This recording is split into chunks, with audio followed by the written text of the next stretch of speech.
La séance est ouverte. J'ai reçu de Monsieur le Premier ministre une lettre m'informant que le gouvernement déclare l'urgence du projet de loi relatif à la formation professionnelle tout au long de la vie et au dialogue social. Acte est donné de cette communication. L'ordre du jour appelle la suite de la discussion du projet de loi autorisant la ratification du traité relatif à l'adhésion à l'Union européenne de la République tchèque, de l'Estonie, de Chypre, de la Lettonie, de la Lituanie, de la Hongrie, de Malte, de la Pologne, de la Slovénie et de la Slovaquie. J'ai reçu de Monsieur Philippe Devilliers une question préalable déposée en application de l'article 91, alinéa 4 du règlement.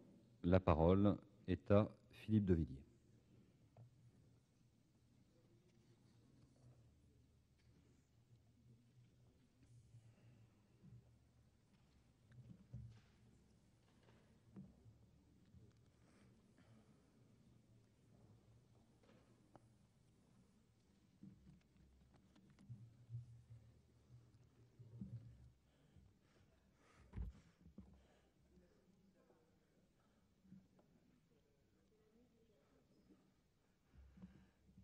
Non, Monsieur Floch. Monsieur le Président. Vous avez la parole. Madame le Ministre.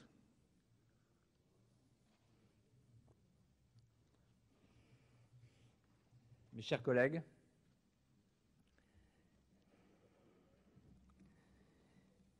Je voudrais d'abord, avant de commencer ma deuxième intervention, répondre à Monsieur Charette et à Monsieur Lefort.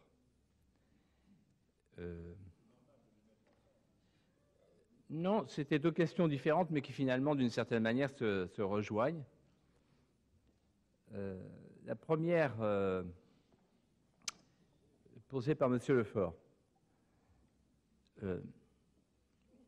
J'ai compris que Monsieur Lefort avait induit de mon propos que j'étais hostile à l'élargissement. Je voudrais le rassurer et lui expliquer que ce n'est pas le cas. Je me suis trouvé, en préparant ces motions de procédure, dans la même situation que s'est trouvé M. Lefort lorsqu'il a failli les défendre lui-même. Finalement, son groupe, je crois, ne l'a pas souhaité. Et M. Lefort est là pour représenter son groupe, ce qui est une marque de grandeur d'âme de sa part, alors qu'il souffre d'un discours rentré sur le sujet, visiblement. Sans doute s'est-il dit, si j'avais à défendre ces motions de procédure, j'essaierais de marquer, d'un côté, que je suis pour l'élargissement, qui peut être aujourd'hui contre l'élargissement, mais de l'autre côté, que la manière dont l'élargissement s'accomplit ne me convient pas. Alors je le dis, à votre place, Monsieur Lefort. Vous voyez que nous avons parfois des points communs qui peuvent vous gêner. Oui, on peut être pour l'élargissement et hostile à la manière dont l'élargissement se fait. Et je rejoins là la question posée par M. Charette, qui depuis a disparu, mais va revenir. M. Charette a dit tout à l'heure, si on avait fait l'élargissement tout de suite dès 89, ça aurait été une catastrophe. Alors, la réponse est oui, M. Charette, vous avez raison. Si on avait fait l'élargissement tel qu'on le fait là, aujourd'hui, ça aurait été une catastrophe parce que ça va être une catastrophe. Et c'est ce que je me propose de vous démontrer maintenant dans cette deuxième intervention, avant d'aborder dans une troisième, un peu plus tard cette nuit, à travers la motion de renvoi, la question de la Constitution, sur laquelle je reviendrai parce que ça mérite des développements un peu plus importants. Là, en essayant d'être bref, et en essayant, Madame le ministre, d'aller à l'essentiel, je voudrais montrer que je ne suis pas contre l'élargissement. Au contraire, je suis pour l'élargissement. Et c'est parce que je suis pour l'élargissement que je ne comprends pas qu'on ait raté cette occasion historique. Je disais tout à l'heure, devant un monsieur Lequillier toujours très attentif, que l'élargissement était une occasion historique. L'élargissement est encore une occasion historique pour passer d'une Europe disciplinaire, rigide, centralisée, telle que nous la connaissons et telle que le peuple français la voit, cette Europe, à une Europe, au contraire, de la souplesse, de la proximité, de la décentralisation. En réalité, si je parle de rendez-vous manqué pour ce qui concerne l'élargissement aux pays de l'Europe centrale et orientale, c'est parce que le choix qui a été fait dans les années 90 est un choix qui a été raisonné dans le cadre de l'Europe fédérale. Il aurait fallu sortir du cadre de l'Europe fédérale pour profiter de la réunification afin de construire une nouvelle Europe.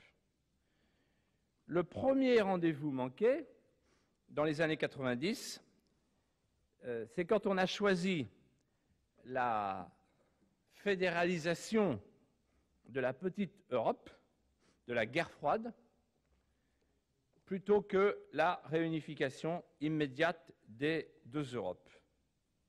Quand on y réfléchit, c'est d'ailleurs une chose extraordinaire. Je profite du retour de M. Charette pour justement le lui dire. C'est une chose extraordinaire parce que nous avons vécu cette période tous ensemble. Maastricht était dans les cartons au moment où le 9 novembre 1989, le mur de Berlin est tombé.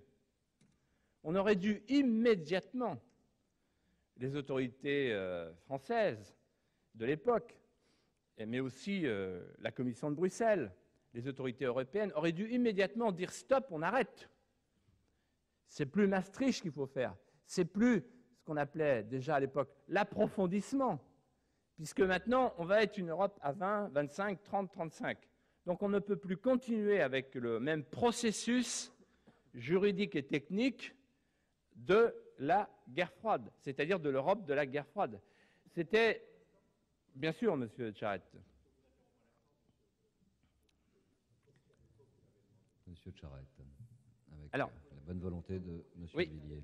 Alors, non seulement... J'avais jugé opportun de le demander et de le dire. Mes souvenirs ne me le disent pas, mais peut-être mon oreille n'était-elle pas assez fine. Alors, vous m'avez posé une question, je vous réponds. Merci. Non seulement je l'ai... Monsieur Villiers, pardon, avant de vous laisser naturellement le temps nécessaire pour répondre, moi, l'usage est plutôt, même avec la bienveillance de l'orateur initial, de laisser une démonstration se dérouler, et puis ensuite, après, l'échange peut se dérouler comme... M. Charette est un homme tellement brillant qu'il ne peut qu'enrichir mes réponses et me donner l'occasion, justement. Me donner l'occasion comment dirais-je, de faire une petite blessure à la vanité qu'on a tous. Il se trouve qu'à l'époque, j'ai écrit un livre qui s'appelle « Notre Europe sans Maastricht ». Et l'introduction de ce livre, c'est « On est en train de se tromper d'Europe, il faut absolument faire rentrer les pays de l'Europe centrale et orientale ». Et votre voisin, M. Lequillier, qui est un homme considérable aujourd'hui dans l'Europe en construction, sait très bien quelle était notre pensée à l'époque. Ne pas rater la chute du mur de Berlin. Faire l'Europe de l'avenir et non pas l'Europe du passé. Donc je vous renvoie à mon livre chez Albin Michel, Notre Europe sans Maastricht. C'était mon deuxième livre, mon troisième livre après La chaîne qui miaule. Je vous remercie de me donner l'occasion de citer quelques-uns de mes livres. Voilà, il a très bien marché, c'était un best-seller, parce qu'à l'époque, beaucoup de Français pensaient, comme nous, qu'il fallait faire la grande Europe, ce que nous appelions la grande Europe. Voilà. Alors, ça a été le premier rendez-vous manqué. Il y en a eu d'autres. Il y a eu un deuxième rendez-vous manqué. C'est quand on a décidé de ne pas faire de plan Marshall pour l'Europe centrale et orientale. On attendait que l'Europe de l'Ouest, les pays de l'Est, comme on disait à l'époque, attendaient que l'Europe de l'Ouest fasse ce que les Américains avaient fait pour l'Europe libérée du nazisme avec le plan Marshall.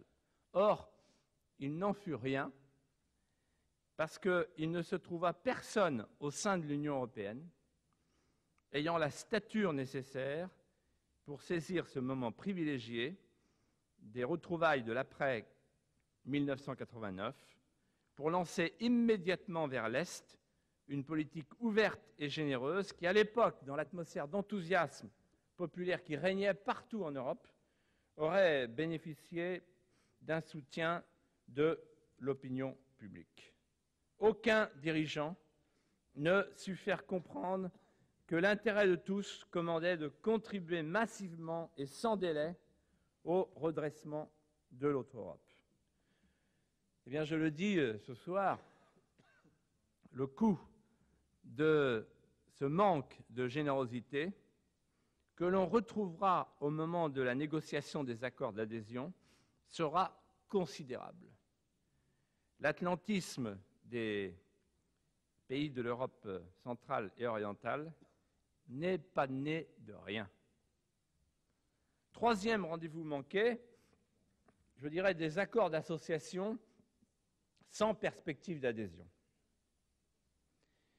La dureté impitoyable avec laquelle la Commission européenne négocie les accords économiques d'association avec la Pologne, la Hongrie et la Tchécoslovaquie en 1991, vous vous en souvenez, frappe de saisissement ces jeunes nations retrouvées, et qui ne comprennent pas une telle arrogance, un tel mépris affiché par des démocraties, mépris affiché pour des nouvelles démocraties nationales, et cela d'autant moins qu'aucune perspective d'adhésion ne leur est alors offerte. Le choc sera profond et durable, et le malentendu commence alors à apparaître. Pour l'Europe centrale et orientale, sa sortie du communisme est vécue fondamentalement comme un processus de recouvrement d'une souveraineté perdue. Ils ont une conscience extrêmement vive des sacrifices qu'ils ont consentis pour recouvrer leur liberté. Ils n'ont aucune intention de retrouver la souveraineté limitée dont ils sortent et qu'ils ont rejetée, et ne conçoivent pas leur adhésion comme l'entrée dans un nouveau bloc. Souveraineté limitée, bloc, fusion, utopie, ils en sortent. Ils se sentent européens parce que Hongrois, Polonais, Tchèques, et non par appartenance à un peuple européen mythique. Comme le rappelle très bien Max Gallo, il n'y a pas de peuple européen, il y en a 30. Et à ces États qui redécouvrent tout ensemble liberté, nation et démocratie, que propose l'Union européenne? Elle ne leur propose qu'une longue attente, 15 ans, au terme de laquelle ils devront entrer dans un super-État. Je devrais dire plutôt un État bureaucratique, parce qu'un super-État, ça peut être positif, centralisateur, uniformisateur, méprisant à l'égard des démocraties nationales. Quatrième rendez-vous manqué, c'est bien sûr le contresens de Maastricht. Les pays d'Europe centrale et orientale, nouvellement libérés, font alors le plus douloureux des constats. Ils s'aperçoivent que l'élargissement n'est pas au programme de l'Union européenne et que le traité de Maastricht, voté pourtant 3 ans après la chute du mur de Berlin, les ignore purement et simplement et poursuit imperturbablement sur la voie de l'intégration, baptisée, comme je le disais tout à l'heure, approfondissement, là encore, la temporalité close de l'idéologie pour faire moins peur, de l'Europe de l'Ouest, comme s'il ne s'était rien passé en 1989. Et puis viennent les dures et longue négociation d'adhésion, loin des idéaux de la chute du mur de Berlin, et qui s'achève en bataille de chiffonniers et avec un manque de générosité évident. Après avoir multiplié les manœuvres retardatrices, étendu au maximum le calendrier et divisé en lots, je dis bien divisé en lots, les pays candidats, la Commission est finalement contrainte par le Conseil d'engager en 1998 les négociations d'adhésion. Débute alors un long et difficile tête-à-tête entre ces pays-là, tout juste libérés, et la Commission, portant sur les modalités de leur adaptation au marché unique et l'ingurgitation de l'énorme corpus d'un acquis communautaire qui ne cesse d'enfler au fur et à mesure que les nouveaux membres s'efforcent de l'assimiler. La réunification politique attendue prend la forme d'un élargissement réduit à la seule dimension économique. L'exercice n'est plus relié aux idéaux de 1989. Chacun défend des intérêts économiques divers. Il n'y a pas de projet politique.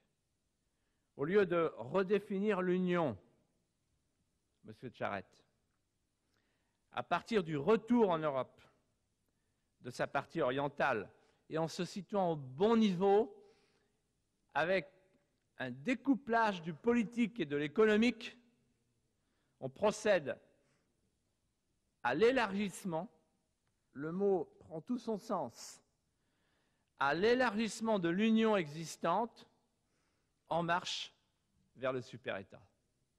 C'est-à-dire qu'on ne propose pas autre chose qu'un élargissement technique et comptable à des démocraties retrouvées et qui attendent un geste politique et même géopolitique. Le glissement sémantique est significatif. Ce qui aurait dû être un projet politique fondé sur les aspirations et les valeurs démocratiques des peuples sortant du communisme devient un processus technocratique et comptable d'extension vers l'Est des normes économiques et juridiques de l'Union. Alors vient l'ultime étape du processus. Le sommet de Copenhague du 13 décembre 2002. Date symbolique puisque c'est le jour anniversaire du coup d'État du général Jaruzelski.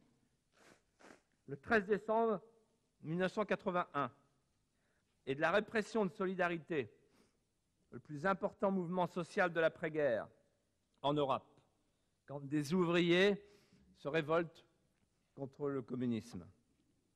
Mouvement social qui avait été annoncé comme un rendez-vous historique. Tout le monde pensait que les Européens tourneraient ensemble et solennellement la page de la division de l'Europe. On eut en réalité une bataille de chiffonniers sur un budget dont le montant limité était pourtant fixé d'avance. La solidarité attendue n'était pas au rendez-vous de Copenhague. Le coût de l'élargissement représentera moins d'un millième du PIB des 15. Les nouveaux États membres perçoivent donc les termes de leur entrée dans l'Union européenne comme défavorables. Cela aura des conséquences sur leur comportement futur au sein de l'Union. Le sommet de Copenhague donne un avant-goût de l'âpreté des négociations à venir dans l'Union élargie. L'Union, qui n'avait pas su inventer, dans la foulée de la libération de 1989, un plan Marshall pour l'Europe centrale et orientale, a marchandé âprement les conditions d'adhésion. Ce double manque de générosité aura un coût politique. Des conditions d'adhésion plus favorables n'auraient-elles pas été le meilleur investissement que l'on put faire dans l'avenir commun de la grande Europe? Au lieu de cela, le triomphe, mes chers collègues, de la comptabilité à Copenhague. Contraste saisissant avec le sommet de l'élargissement de l'OTAN à Prague, 3 semaines plus tôt. Sommet éminemment politique, exaltant le primat des valeurs communes et l'importance du lien transatlantique. Les nouveaux États membres ont en outre le sentiment d'être placés durablement sous haute surveillance. Une période de sauvegarde de 2 ans permettra même de poursuivre la mise sous tutelle après l'adhésion. Une mise sous surveillance de 2 ans.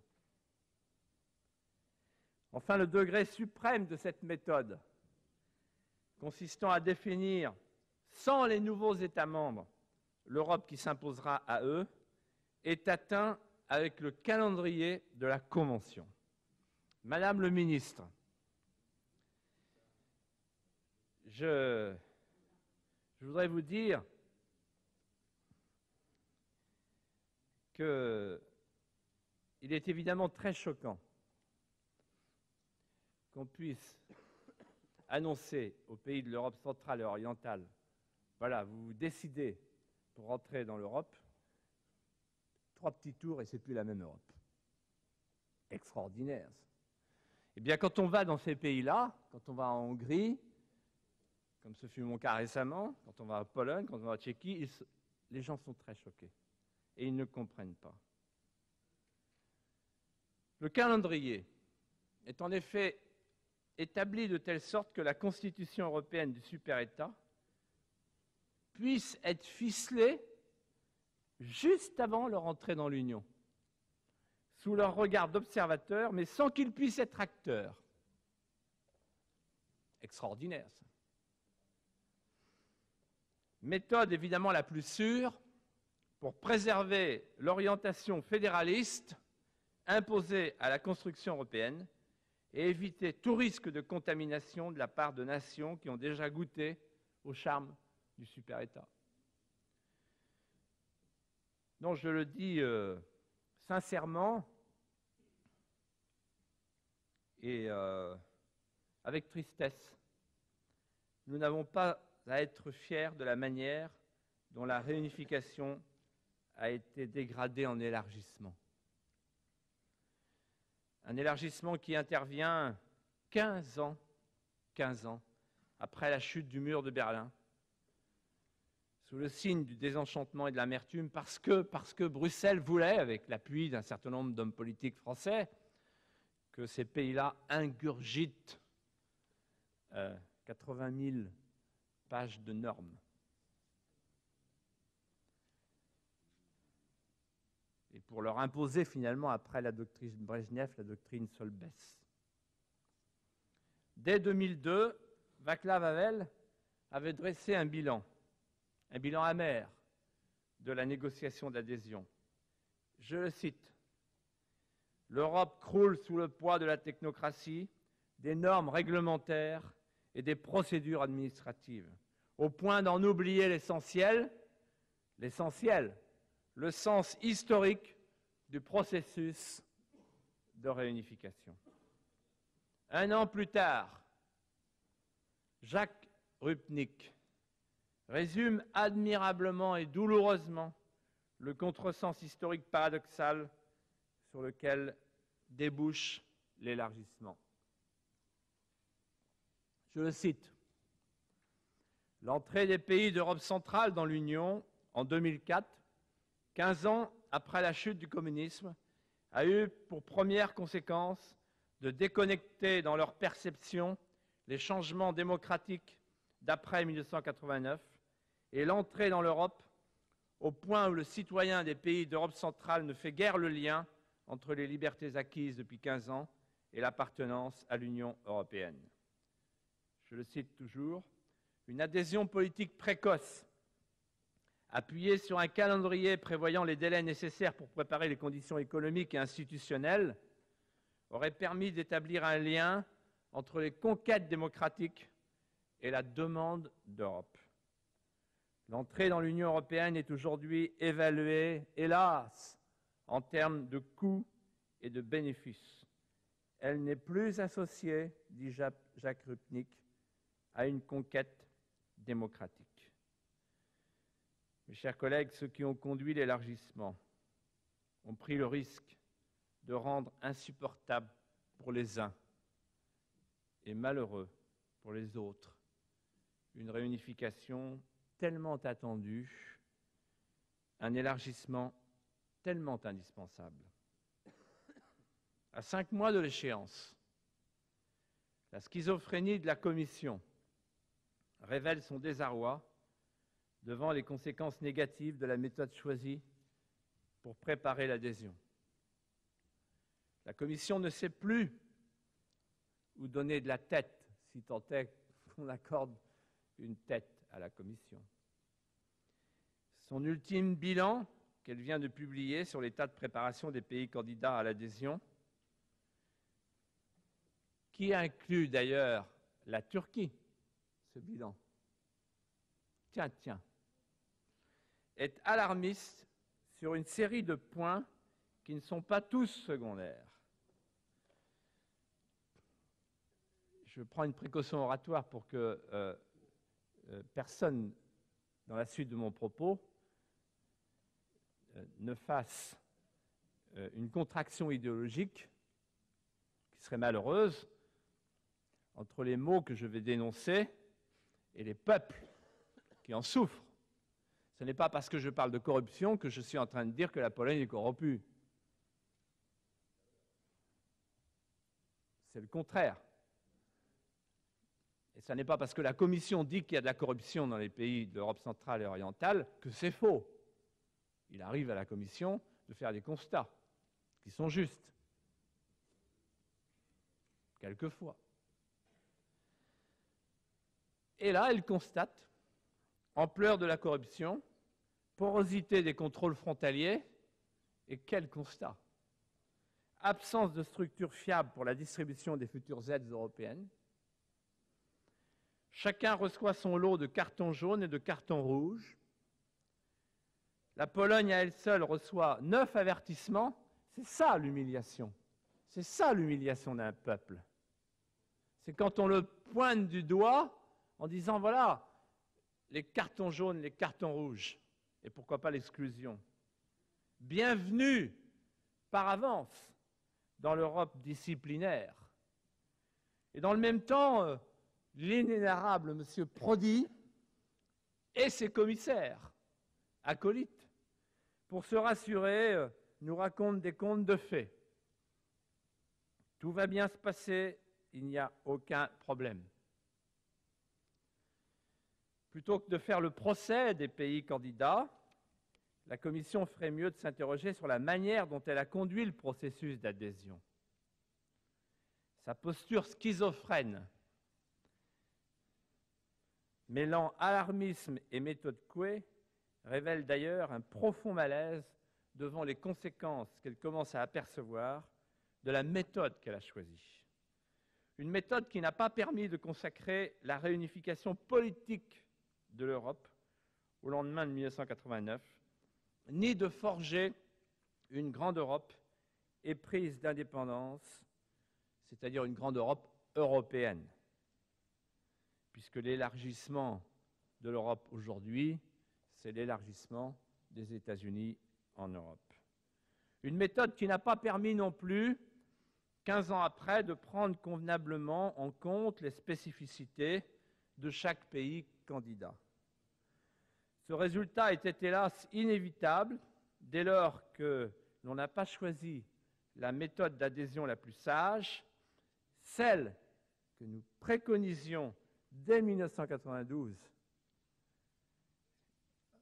mais M. Charette ne nous a pas entendus, et qui consistait, et en 1994, on l'a répété, mais M. Charette ne nous a pas encore entendus, et c'est la raison pour laquelle je le redis pour la 3e fois ce soir pour que M. Charette nous entende.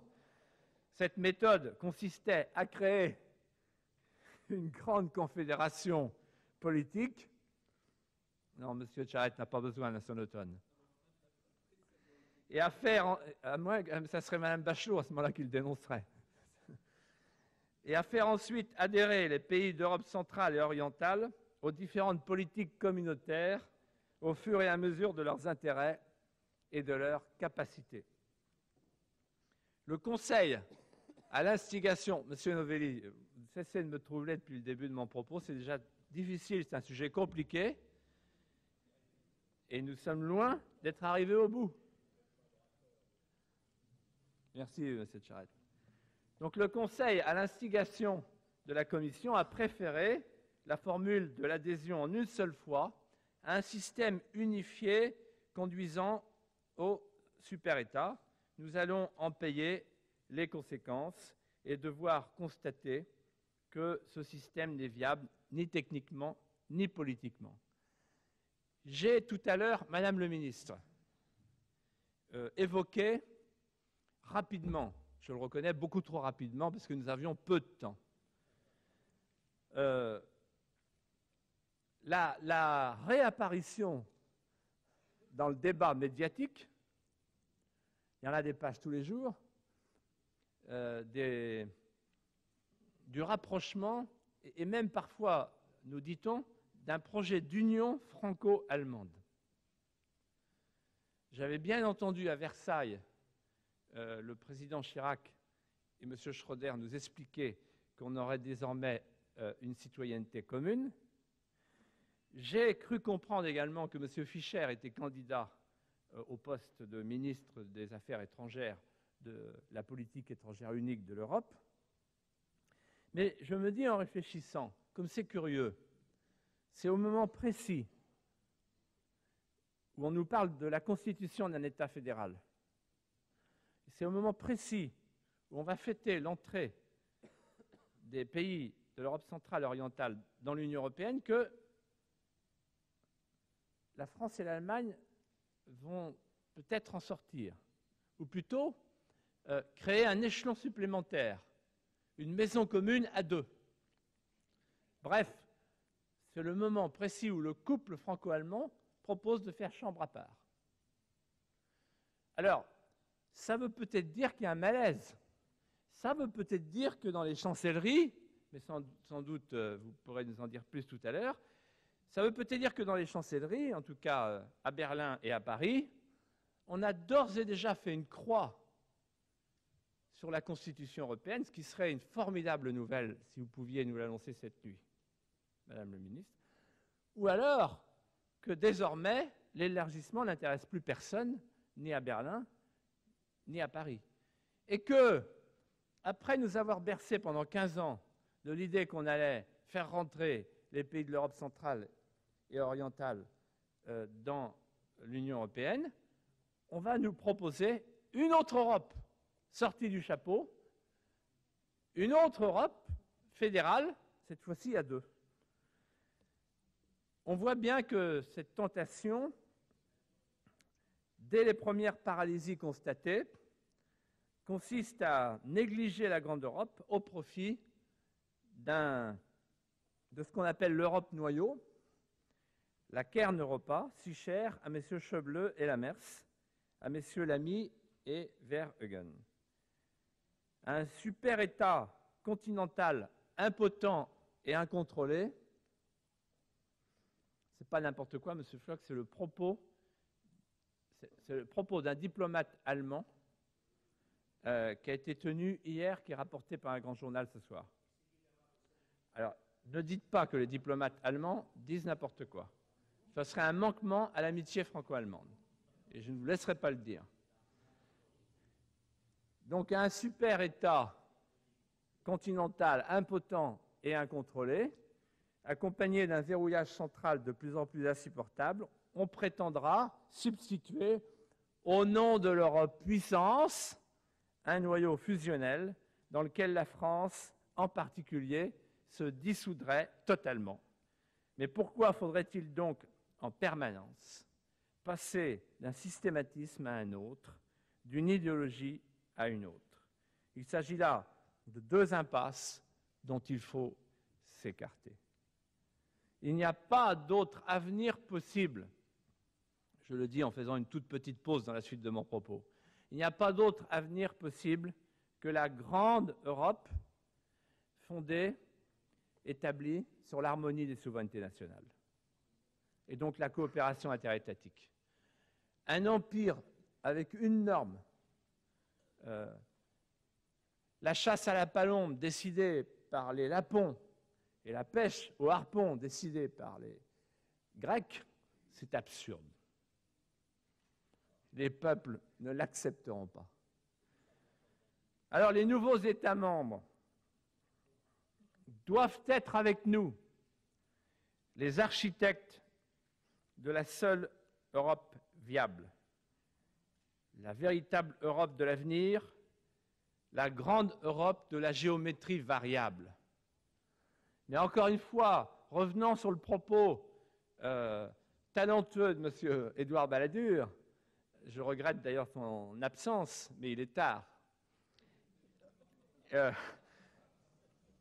Je voudrais dire que la géométrie variable, pour moi, ce n'est pas celle qui passe par la Commission de Bruxelles. C'est celle qui passe par les États. Parce que si la géométrie variable doit passer par la Commission de Bruxelles, c'est un verrouillage supplémentaire à quelques-uns. Quand on nous parle de géométrie variable qui passe par Bruxelles, ça veut dire qu'en fait, il y a deux cadences. Il y a ceux qui marchent au pas de la Commission et il y a ceux qui marchent à un pas plus rapide, mais toujours dictés par la Commission. Donc, géométrie variable, oui, extérieure à la Commission. Géométrie variable au sens où M. de Villepin, entraînant ses collègues, avec quel talent, et vous-même, Madame le ministre, vous êtes allé en Iran pour cette démarche. Vous auriez pu y être. Vous y étiez par la pensée. Ouais. Eh bien, en Iran, pour convaincre les Iraniens sur le plan de leur armement nucléaire. Voilà l'Europe que nous aimons, une Europe efficace, une Europe rapide, la même que celle de Nicolas Sarkozy qui réunit à La Baule, dans une seule journée, ses collègues et qui s'est fait réprimander par la Commission, qui le sait. Parce que la Commission n'entend pas que les politiques d'immigration soient prises en main par les ministres, compte tenu du fait, j'y viens dans quelques instants, qu'à partir du 1er mai 2004, c'est elle qui est l'attributaire exclusive des compétences en matière d'immigration. Alors, en cet instant, j'ai envie de citer un député letton. Tout à l'heure, M. Lefort a dit « Ah, vous avez mis du temps pour citer les pays de l'Europe centrale et orientale. » M. Lequillet, vous qui étiez de ce fameux voyage, nous avons été parmi les premiers à mettre le pied là-bas en Pologne. Enfin, moi, c'était la première fois. Vous étiez déjà allé une fois en explorateur. Eh bien, en cet instant, je pense aux Lettons. Je voudrais que ce soir, nous ayons une pensée pour les Lettons. Un député letton qui s'est inquiété récemment. Vous avez peut-être vu sa déclaration dans la presse de ce que deviendrait la liberté de décision de son pays lorsqu'il serait représenté par 8 députés dans un Parlement européen de 736 membres au pouvoir devenu décisif. C'est dommage, M. Hollande, que vous partiez au moment où je cite...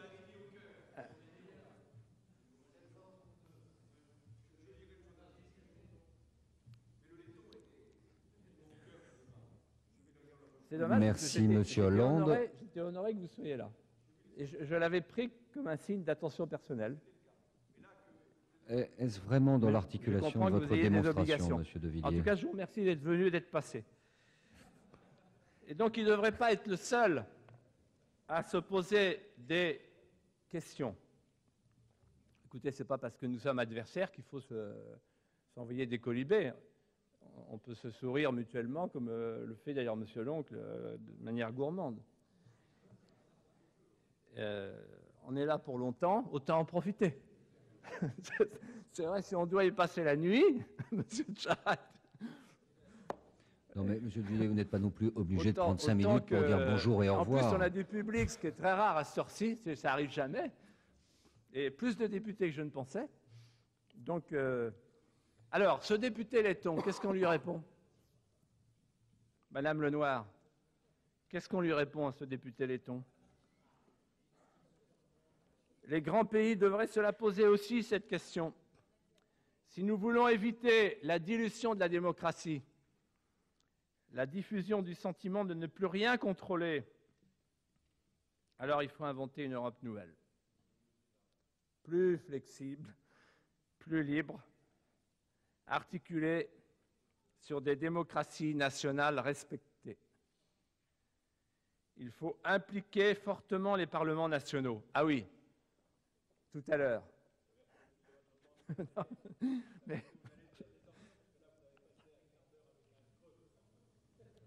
Monsieur Charette, ce n'est pas parce que vous ne suivez pas, quand il y a du relief, qu'il faut prendre ça pour un creux. C'est parce que j'ai tenté, je vous sentais somnolent, donc j'ai relevé un peu le niveau, et je reprends maintenant le fil de mon propos. Mais précisément, vous avez été attentif comme moi tout à l'heure à ce qu'a dit Monsieur de Villepin.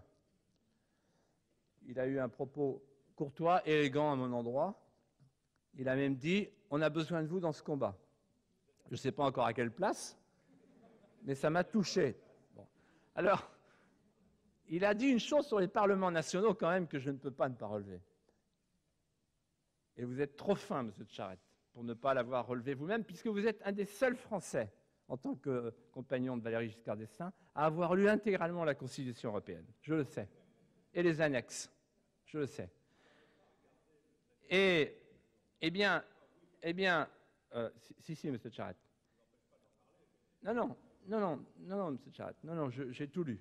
J'ai tout lu, sinon je ne pourrais pas, comme ça, m'absenter de mes notes pour en parler aussi à l'aise. Bon. Alors, sur les parlements nationaux, là, je vous mets en alerte, mes chers collègues. C'est la fin. La Constitution européenne, c'est la fin. Et je vais vous raconter une petite anecdote. Monsieur Giscard d'Estaing, quand il a pris en main les destinées de la Convention de Philadelphie, avant même de savoir lui-même, il le confesse dans un livre récent, avant même de savoir lui-même que son propos le conduirait jusqu'aux portes d'une constitution, il était hésitant sur la question de savoir dans quel sens il fallait orienter ou réorienter l'Europe. Et je l'ai entendu à plusieurs reprises, et d'autres ici, dans ces travées, nous expliquer qu'il avait la ferme intention de redonner du corps, du tonus à la démocratie, et pour cela, de s'appuyer sur les parlements nationaux.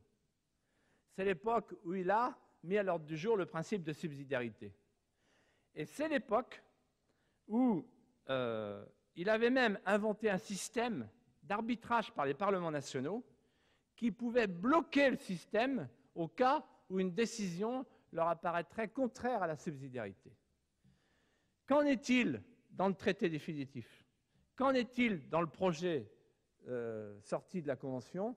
Monsieur Lequillier, vous qui êtes une des consciences de la Convention de Philadelphie, vous le savez bien, il n'y a plus rien. Il n'y a plus rien, ou plutôt, soyons plus précis, vous avez raison, il y a la possibilité pour les parlements nationaux, je parle sous votre contrôle, d'alerter la Cour de justice. Si. Et c'est la Cour de justice qui est l'arbitre de la subsidiarité.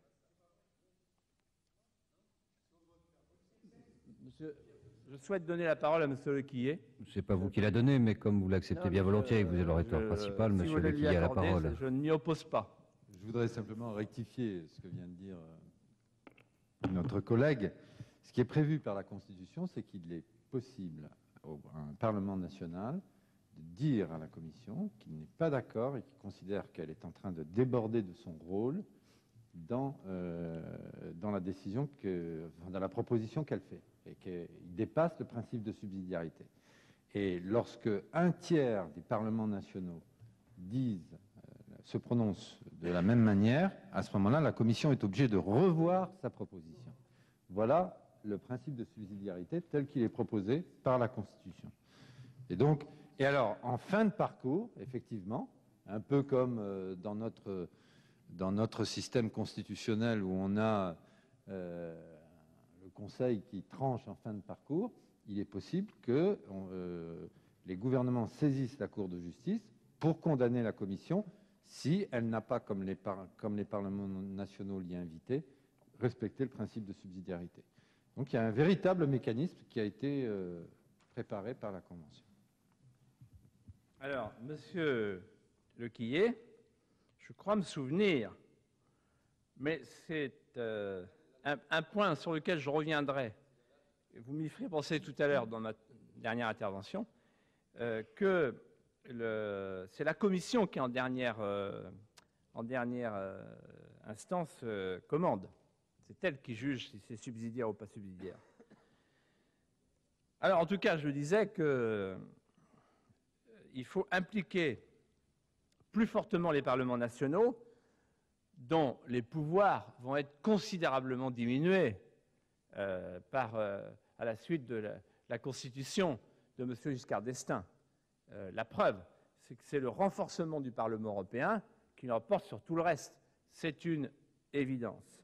Et d'ailleurs, il est extraordinaire, c'est un cas unique dans l'histoire, à ma connaissance, qu'un Parlement national se dessaisisse avec autant de légèreté de ses propres pouvoirs, dans une sorte de jubilation active.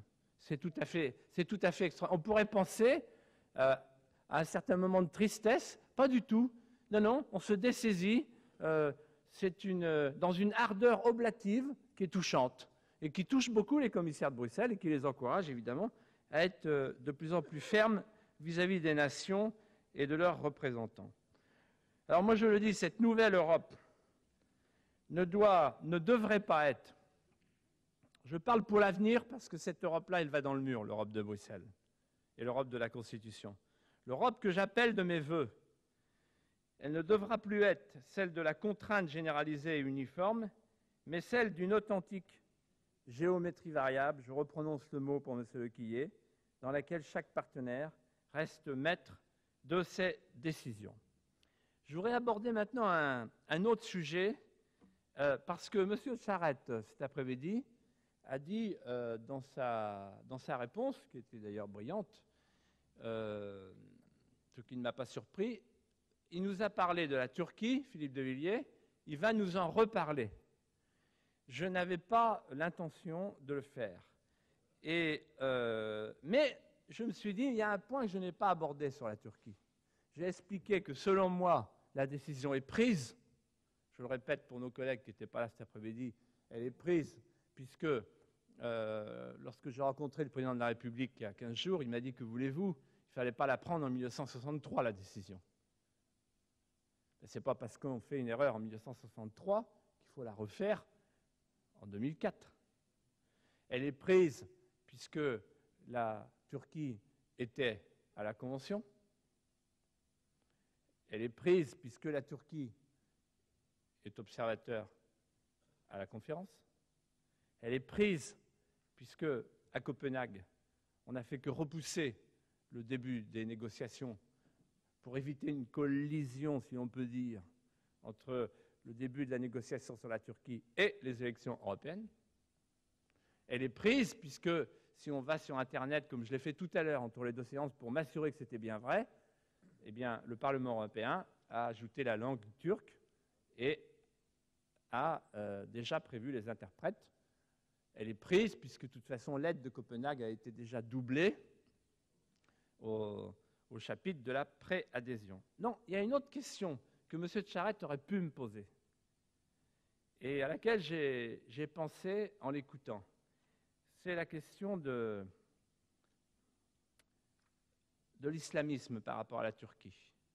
Parce qu'on entend souvent, attention, je me demande si je n'ai pas entendu Mme Lenoir le dire un jour, refuser l'adhésion turque serait faire le jeu de l'islamisme. Je ne sais pas, peut-être pas. Peut-être, Monsieur le ministre. À propos de l'adhésion de la Turquie, on nous dit donc que la refuser serait faire le jeu de l'islamisme, c'est-à-dire empêcher la Turquie de devenir une véritable démocratie et ouvrir la porte à la guerre des civilisations. Alors je voudrais dire simplement que ces simplismes ne tiennent pas une seconde, qui peut croire sérieusement que l'islamisme conquérant serait soluble dans la méthode communautaire? Comment les islamistes pourraient-ils accepter qu'un pays clé de leur obédience se trouve ainsi tiré de force vers ce qu'ils appellent l'Occident? L'attitude du Premier ministre islamiste turc à propos du projet de constitution européenne devrait retenir notre attention. La Turquie n'est pas encore à la table de négociation que déjà elle fait connaître ses exigences. Aucune mention du christianisme ne devra figurer dans la Constitution, a décrété M. Erdogan début septembre.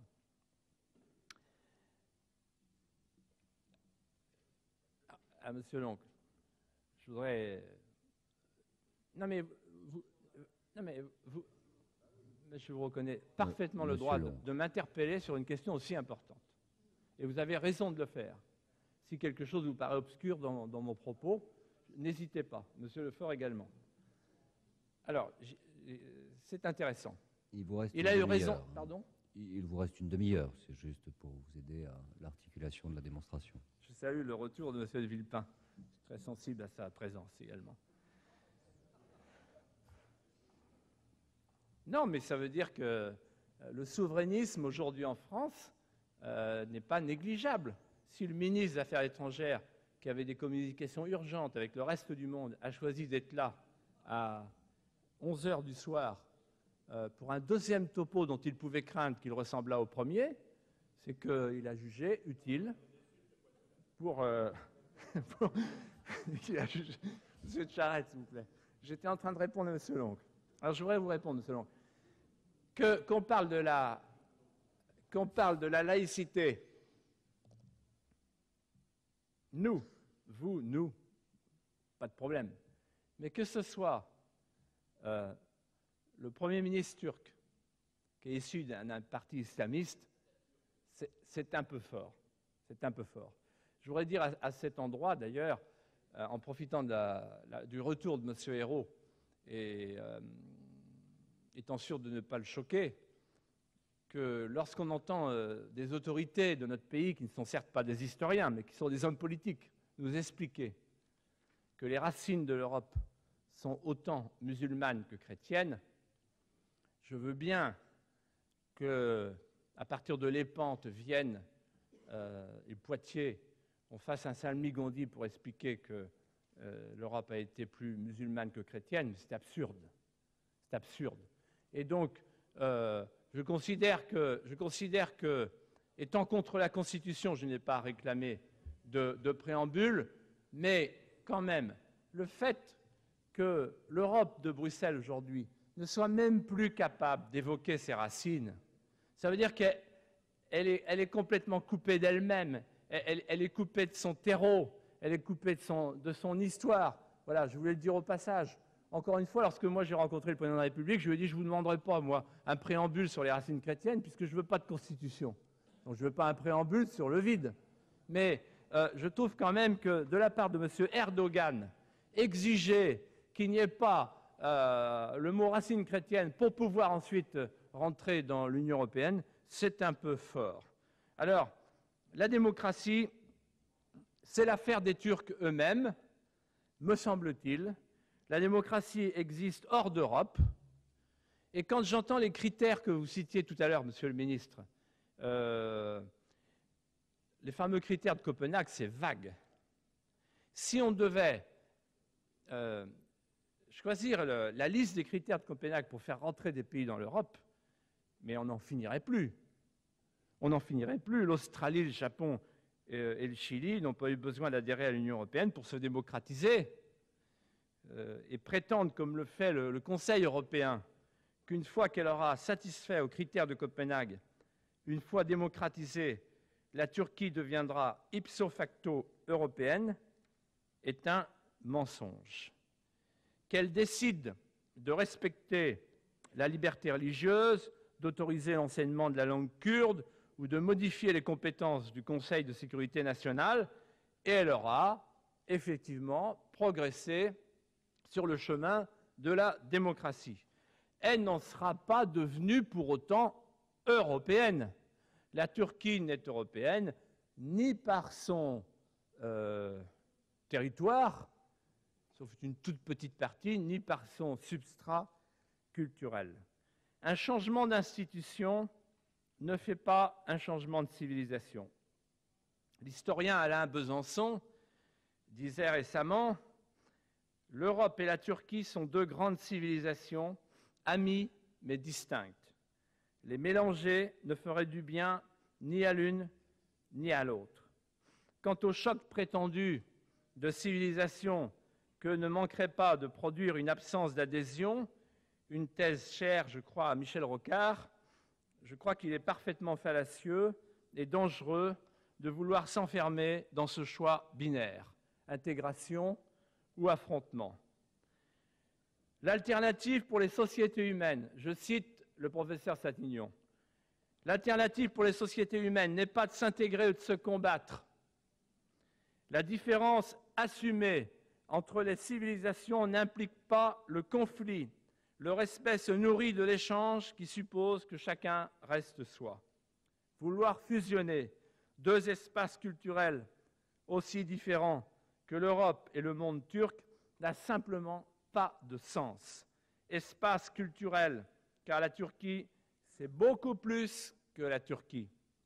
Derrière Ankara, la capitale qu'Atatürk, citée à l'instant par M. Long, délaissant Istanbul, héritière de Byzance, a implanté au cœur de l'Anatolie, se profile en effet l'important archipel de l'Asie centrale turcophone, qui s'étend du Caucase jusqu'au Xinjiang chinois et englobe 5 des 6 républiques musulmanes ex-soviétiques d'Asie centrale. On nous dit parfois 100 millions de turcophones. L'autre jour, en parlant avec le président de la République, il me citait le chiffre de 300 millions de turcophones.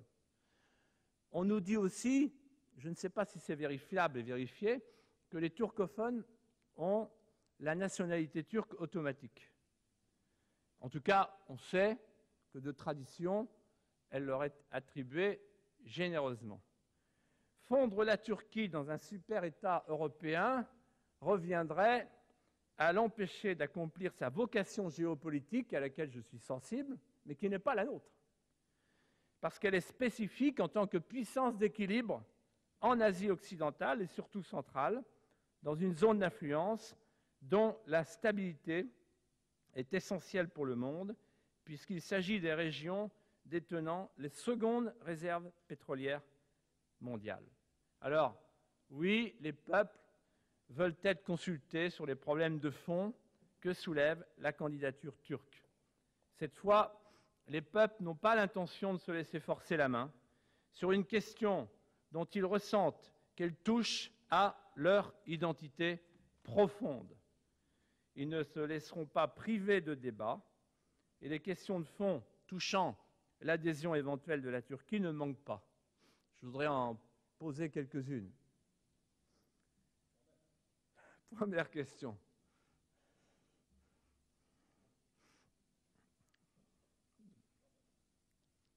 Vous êtes prêt, M. Tchat, pour la première question?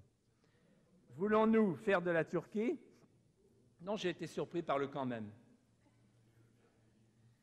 Voulons-nous faire de la Turquie, non pas l'un quelconque, mais le principal État membre de l'Union européenne? Parce que je vous ai entendu cet après-midi, les uns et les autres, parler du du système des 60%, la population, etc. Bon, il y a une chose qui est évidente, et vous l'avez dit vous-même, Monsieur le Ministre, c'est que la démographie est une science implacable. 70 millions aujourd'hui, la Turquie sera demain, évidemment, passera à 100 millions, avec la génération qui monte, et qui compte plus d'enfants que la France et l'Allemagne réunies. Elle représentera, non, je crois que les chiffres sont incontestables, Monsieur Floch, incontestables. On parle de 100 millions en 2020, je crois. C'est bien ça, à peu près. Elle représentera alors 20% de la population de l'Union. Je cite les chiffres de la communauté européenne, Eurostat, bien connu Eurostat. Eurostat, c'est une institution fiable au-dessus de tout soupçon. Donc, c'est eux qui m'ont fourni ces chiffres. Donc, elle représente alors 20% de la population de l'Union et en 2050, un Européen sur 5 sera turc. Son poids au Parlement européen et au Conseil sera déterminant, bien supérieur à celui de la France ou de l'Allemagne, et cela d'autant plus si la logique démographique prévue par le projet de constitution pour calculer les voix au Conseil est retenue. Voulons-nous cela? La réponse est non. Deuxième question. Voulons-nous un jour parvenir à une défense autonome de nos pays et de notre continent, garantissant notre sécurité et notre indépendance, ou devenir, si vous me pardonnez une citation personnelle, la 51e étoile du drapeau américain, tout en nous fourvoyant dans des conflits qui ne sont pas les nôtres? C'est une vraie question. Monsieur le ministre des Affaires étrangères se la pose tous les jours. C'est déjà très compliqué de concevoir une bribe de défense commune avec nos voisins. Alors, avec la Turquie, comme dit l'autre, je vous souhaite bien du plaisir. Notre sécurité sera-t-elle mieux assurée quand la frontière extérieure de l'Union traversera les zones kurdes aux confins de la Turquie, de l'Iran, de l'Irak, et que les conflits endémiques qui affectent ces territoires seront devenus la question prioritaire de l'ordre du jour des conseils européens? Les contentieux que la Turquie entretient sur toutes ses frontières doivent-ils vraiment devenir les nôtres?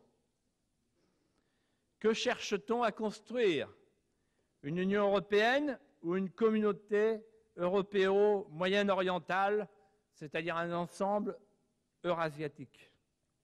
Est-ce en superposant le périmètre de l'Union européenne avec celui de l'OTAN que l'on progressera vers une défense européenne autonome? C'est une question très sérieuse, M. Floch, parce que les Américains, vous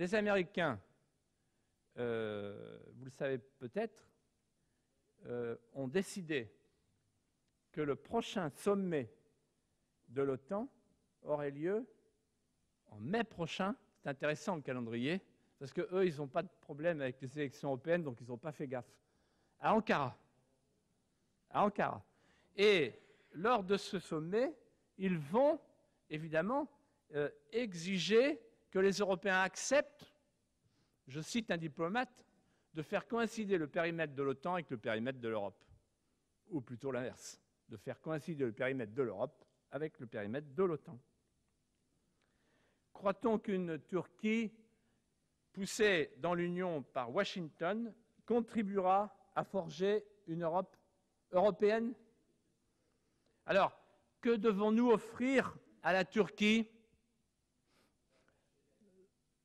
Tout à l'heure, non, M. Floch.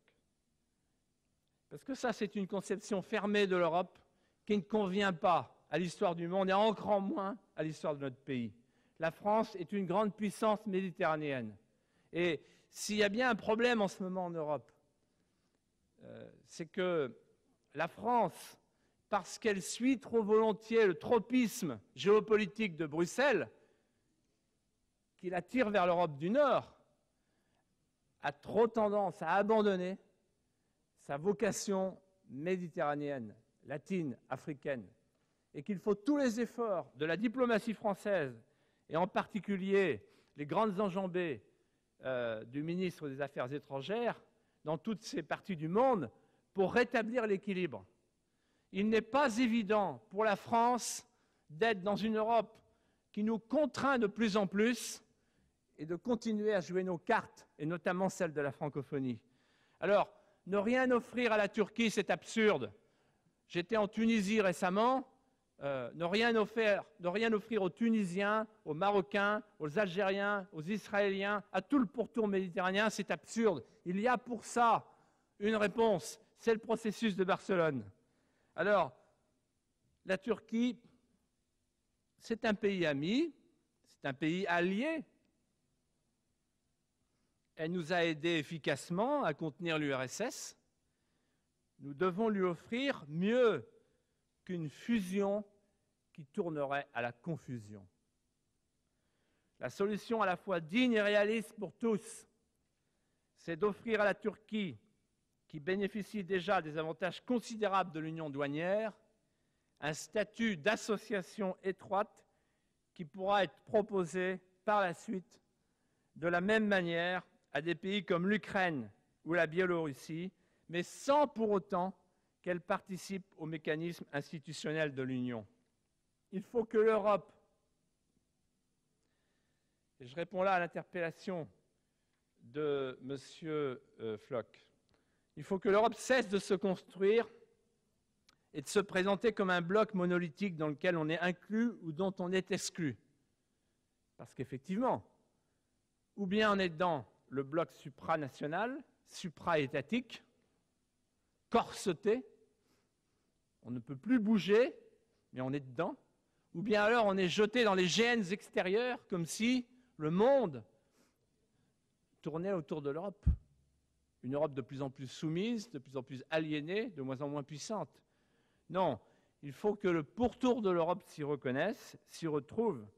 Il faut une Europe souple, fonctionnant en réseau diversifié, selon les domaines, pratiquant justement, pour reprendre l'expression de M. Lequillier, la géométrie variable, la bonne, celle de la coopération interétatique, qui pourrait parfaitement faire participer des pays comme la Turquie à des programmes européens ou à des politiques européennes dans des domaines où des intérêts communs réels existent et où des assemblages de compétences seraient profitables à tous. Oui, il faut rendre, Monsieur le ministre, beaucoup plus ambitieux le partenariat euro-méditerranéen, connu sous le nom de processus de Barcelone. Si, au lieu de se borner, comme il le fait actuellement, à promouvoir une simple zone de libre-échange, ce dernier s'assignait de véritables objectifs politiques, en cherchant à contribuer au développement de relations plus solidaires entre la Turquie et ses voisins arabes, dont elle s'est largement coupée, cette orientation pourrait constituer un facteur de stabilisation majeur de la situation au Proche-Orient. Monsieur le ministre, tous les espoirs sont permis. Je vous ai écouté attentivement dans votre réponse. Elle était diplomatique.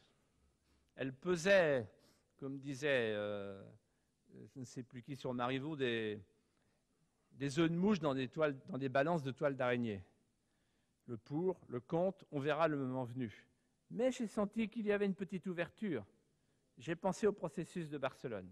Peut-être pourriez-vous vous en tirer en faisant une proposition alternative, sans revenir à 1963, et en disant à la Turquie, non à l'adhésion, si ce n'est pas possible, c'est la confusion, oui au processus de Barcelone revisité. Votre prédécesseur, Monsieur le ministre, après avoir longtemps hésité sur cette question, a finalement reconnu qu'une adhésion de la Turquie à l'Union européenne serait absurde. M. Védrine a dit exactement ceci.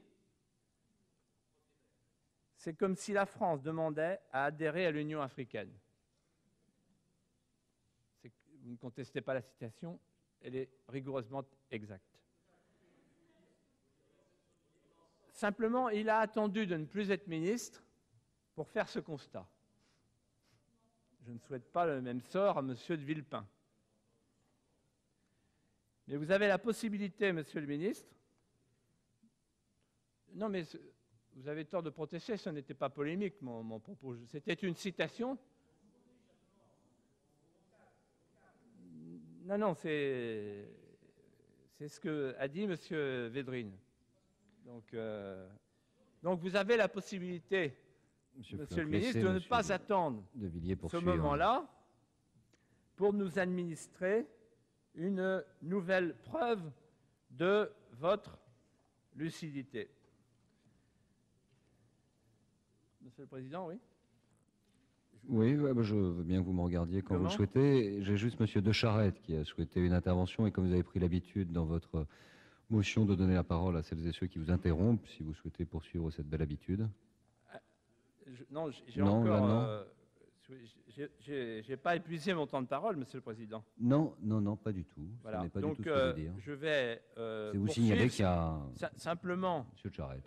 Pour tenir compte de la qualité de l'attention et la délicatesse de celles et ceux qui participent à cette soirée sur l'élargissement, je voudrais aborder un point qui me paraît important, qui concerne le projet de constitution. Et je voudrais revenir, pour la conclusion de cette deuxième intervention, sur le référendum. Chacun peut voir que ceux qu'on a coutume d'appeler les fédéralistes français, et auxquels s'opposent ceux qu'on a l'habitude maintenant d'appeler les souverainistes français, font tout pour qu'une telle consultation populaire n'ait jamais lieu.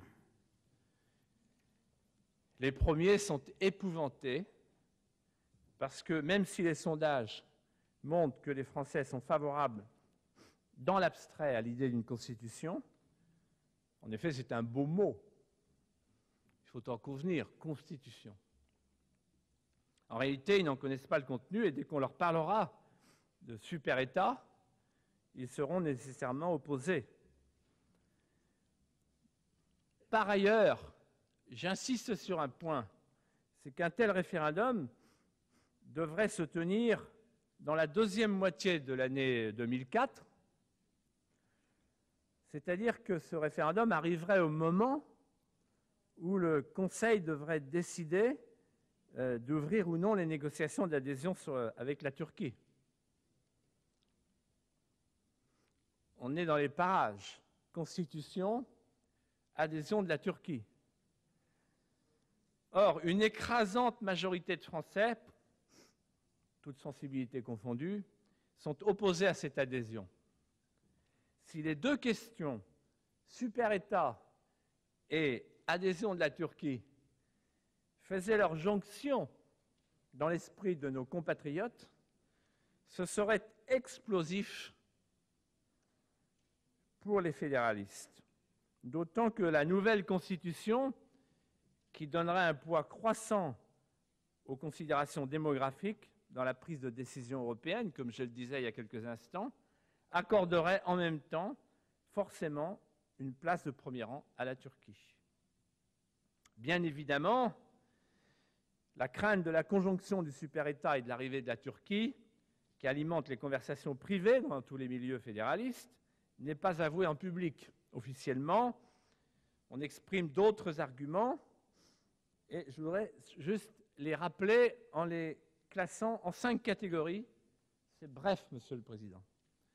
Monsieur le Ministre, c'est à vous que je m'adresse parce que ce sont les arguments que vous allez entendre, et le gouvernement tout entier, jusqu'au Président de la République, pour vous décourager les uns et les autres d'entreprendre cette démarche de redonner la parole aux Français sur l'Europe. Nous sommes tous d'accord, y compris M. Charette,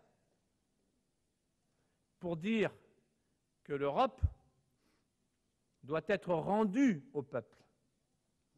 L'Europe ne doit pas être subtilisée par des oligarques.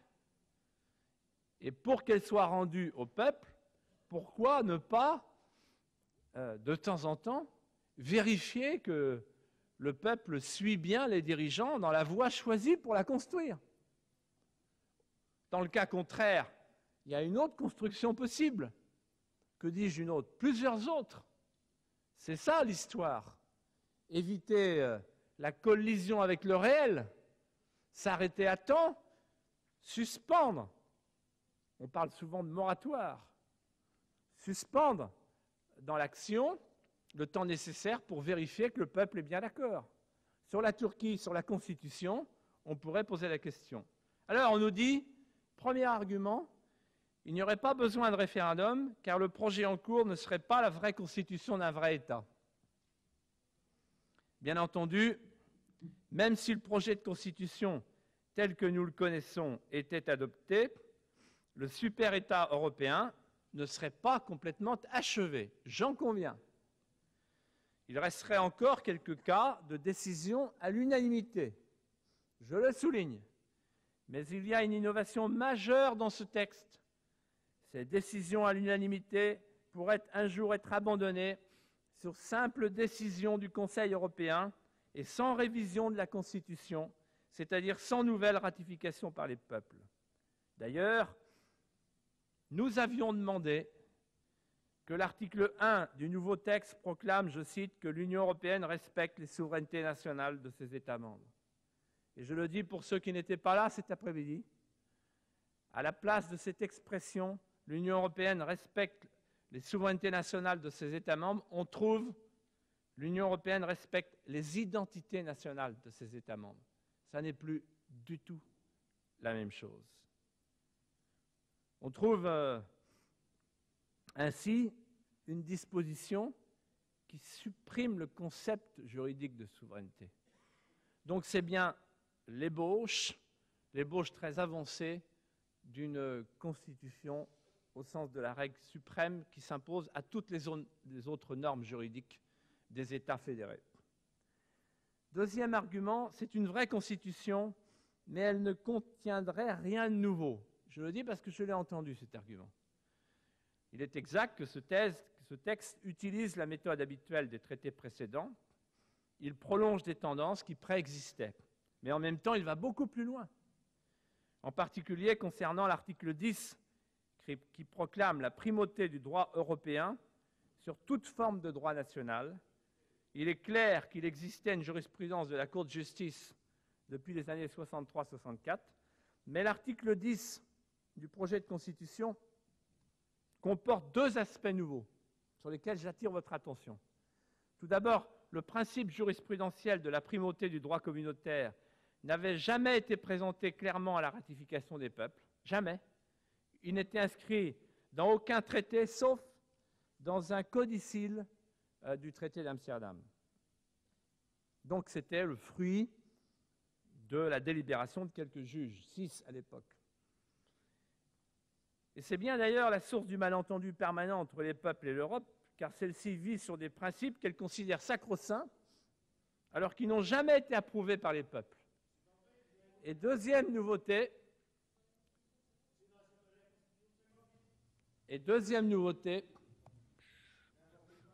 non, Monsieur Floch. Monsieur Floch, là, c'est dommage parce que jusqu'ici, je trouve que toutes vos remarques étaient constructives.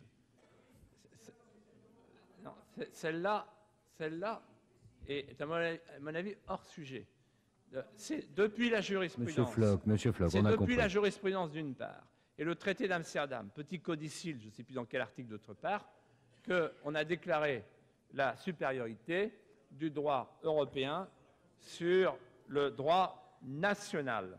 Et la deuxième nouveauté, précisément, c'est que la primauté du droit communautaire ne concerne plus maintenant de simples domaines techniques.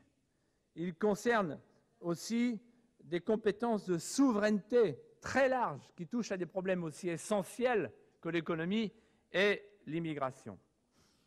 Autre argument, le troisième, c'est une vraie constitution, mais on en aurait déjà débattu largement à la Convention.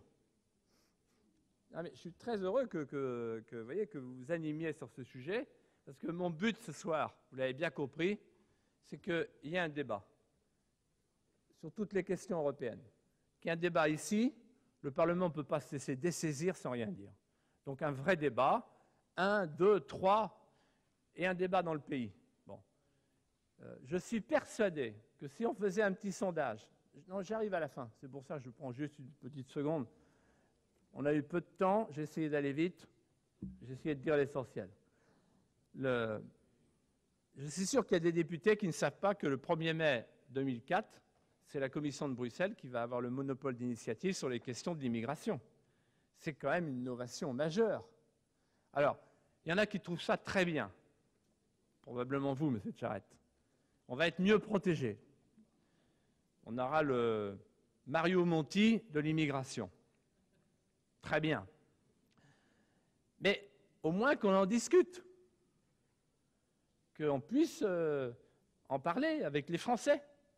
C'est cette frustration que je sens sur le terrain. Ce malaise. Malaise grandissant, débat évanescent. Ils ne veulent pas de débat. Qu'est-ce qui les gêne? Qu'est-ce qui nous gêne? Pourquoi on est gêné? Sur la Turquie, pourquoi on est gêné? Parce qu'on veut la faire rentrer en douce sans que le peuple français s'en aperçoive. Et sur la Constitution, qu'est-ce qui nous gêne? Et tant pis si le peuple français dit non. Tant pis. C'est embêtant. Pour M. Giscard d'Estaing, c'est embêtant. Mais après tout, il a eu d'autres échecs. Et ça n'empêchera même pas de rentrer à l'Académie. Alors, voilà. Moi, j'ai voulu ce soir imposer le début d'un débat, et je m'aperçois que dans la courtoisie et parfois l'amitié, on parle entre nous. Peut-être le ministre va me répondre, ou Madame Lenoir tout à l'heure. Et je voudrais justement leur soumettre 3 petites remarques. On nous dit que c'est une vraie constitution, mais on en aurait déjà débattu à la Convention. Alors là, monsieur Le Quillier, vous le savez bien, la Convention n'était pas a priori outillée juridiquement, à ma connaissance. Elle n'avait pas de mandat pour faire une constitution. Que la Convention ait bien travaillé dans le consensus eurofédéraliste, sans être gênée par les bruits extérieurs, je le conçois, grâce à l'autorité bienveillante de M. Giscard d'Estaing. Mais enfin, ce n'est pas parce que la Convention s'est réunie que le peuple a tranché. Ce n'est pas parce que la Convention est arrivée à un projet consensuel, toute sensibilité concernée, qu'on doit l'approuver. Oui, non, mais je dis ça par antiphrase, M. Lefort. Je ne vous englobais pas dans le consensus. J'englobais les partis du référendum corse. Ceux qui, habituellement, lorsqu'ils se mettent en ligne ensemble, font la victoire du non. Et je dis ça parce que j'ai lu un article de M. Juppé dans le Figaro récemment qui a dit qu'il n'y aura de référendum que si l'UMP et le PS se mettent d'accord. Et on ne sait pas encore ce que fera le PS. Si j'en juge par ce qu'on dit des courants souverainistes qui commencent à émerger dans le groupe. Monsieur Hérault, pardon, Monsieur Hérault, oui, vous avez raison. Vous avez raison, mêlez-vous de vos affaires. Non, vous m'avez dit ça, vous avez raison. Non, vous auriez dû me le dire. Je me serais arrêté plus tôt. Je me serais arrêté plus tôt parce que ça ne me regarde pas. Enfin, quand même, bon, ça ne va pas tout seul, quoi. Hein, c'est compliqué partout, quoi. Alors, vous, d'ailleurs, il y a des gens qui s'expriment, vous les avez laissés s'exprimer. Dans d'autres partis, ils ne s'expriment pas, mais juste à la buvette, quoi. Ils disent « Ah, comme tu as raison, qu'est-ce que… » Mais alors, disons, on est obligé de la fermer. Bon. Donc, je parle au nom de tous ceux, de tous les absents, de tous ceux qui dorment et de tous ceux qui sont réveillés. Voilà. Et qui vont se réveiller. Et qui vont se réveiller pour dire « Non, on veut que le peuple se prononce à notre place. » Parce qu'on est les représentants du peuple, mais il y a des questions qu'on ne peut pas trancher tout seul. Alors, monsieur le ministre, vous avez dit tout à l'heure, un référendum, pourquoi pas, mais attention à ce que les gens ne mélangent pas. C'est un argument que je qualifierais de baroque. Parce que, effectivement, il faut qu'à ce moment-là, ce soit une élection pure et que la procédure du référendum puisse éviter toute autre question, mais est-ce possible? Alors, on nous a dit aussi les élections européennes pourraient servir de référendum. On a vu apparaître cet argument dans la déclaration de Rome, diffusée le 18 juillet 2003 par M. Giscard d'Estaing. Il consiste à dire que les parlements nationaux pourraient ratifier la Constitution sans consultation directe des peuples, en considérant seulement le résultat des élections européennes. Cette procédure serait tout à fait illégitime, car ici, c'est le cas de le dire, il n'y aurait pas une seule question posée, mais un grand nombre de questions qui viendraient s'entremêler. De plus, du strict point de vue juridique, les députés européens n'ont pas de compétences constitutionnelles et leur élection ne peut pas servir de référence pour des bouleversements constitutionnels. Ce que Valéry Giscard d'Estaing a proposé le 18 juillet est tout simplement un détournement de la loi et sur un sujet particulièrement grave puisqu'il s'agirait de subordonner les démocraties nationales. Alors, je voudrais, pour terminer, redire ici, comme au début de mon propos, il y a 3 questions qui s'enchaînent chronologiquement et qui s'enchaînent juridiquement. Je ne parle même pas du plan politique. C'est la question de l'élargissement de l'Europe, c'est la question de la constitution de l'Europe, actuellement en préparation, et c'est la question de l'élargissement à la Turquie. Quelqu'un a dit tout à l'heure, il ne faut pas parler de l'élargissement à la Turquie, mais le même a parlé de l'élargissement à la Roumanie, à la Bulgarie. Alors, de quoi parle-t-on? Ou bien on parle des futurs élargissements, ou bien on n'a pas le droit d'en parler. Mais si on n'a pas le droit d'en parler, on ne les fait pas, on ne les prévoit pas. Alors pourquoi les prévoit-on?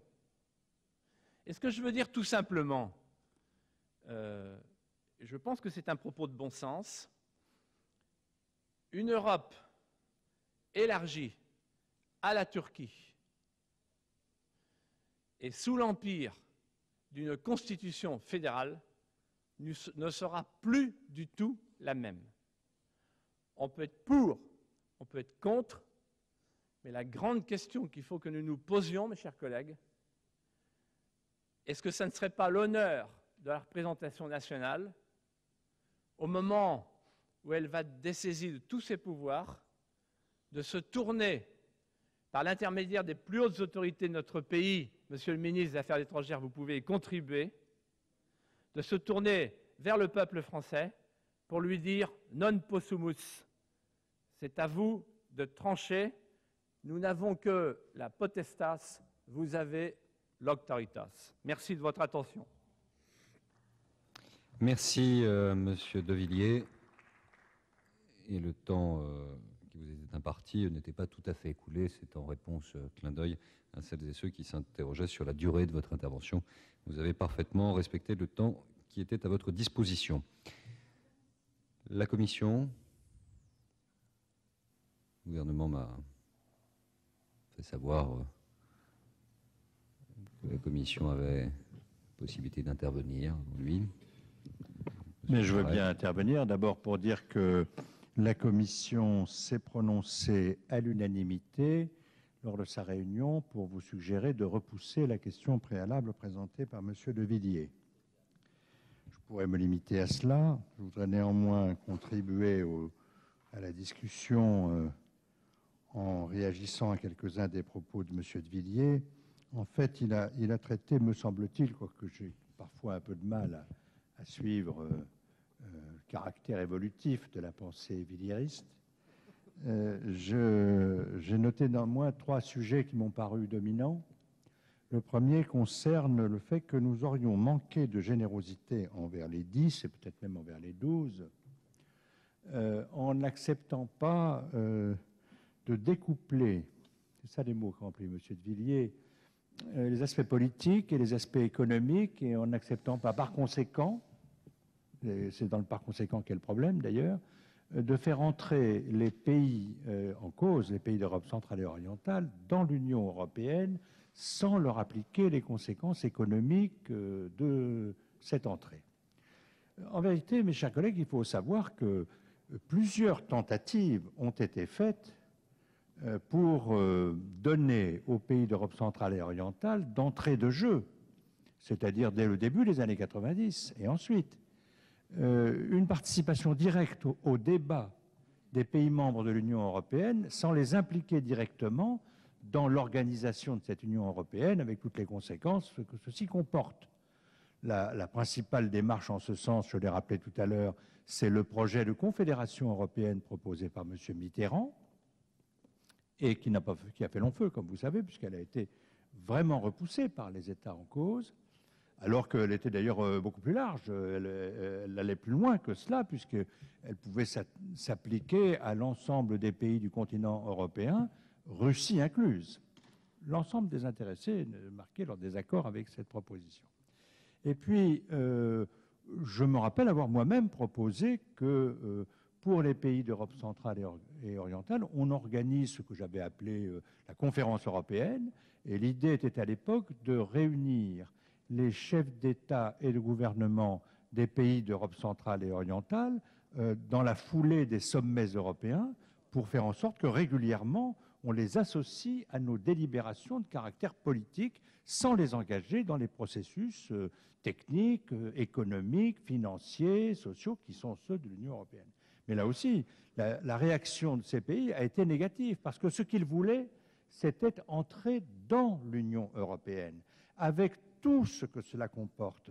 La proposition, que Philippe de Villiers me pardonne, un peu tardive, en 2003, et rétroactive en quelque sorte, eh bien, cette proposition, elle n'aurait pas prospéré si elle avait été faite par des voies autorisées dans le début des années 90, parce que ce n'est pas ce que voulaient les pays d'Europe centrale et orientale. Je le répète, ils voulaient être autour de la table, participer aux décisions, être concernés par tout ce que comporte l'Union européenne, si vilipendée par Philippe de Villiers, mais en réalité si désirée par les pays dont nous parlons.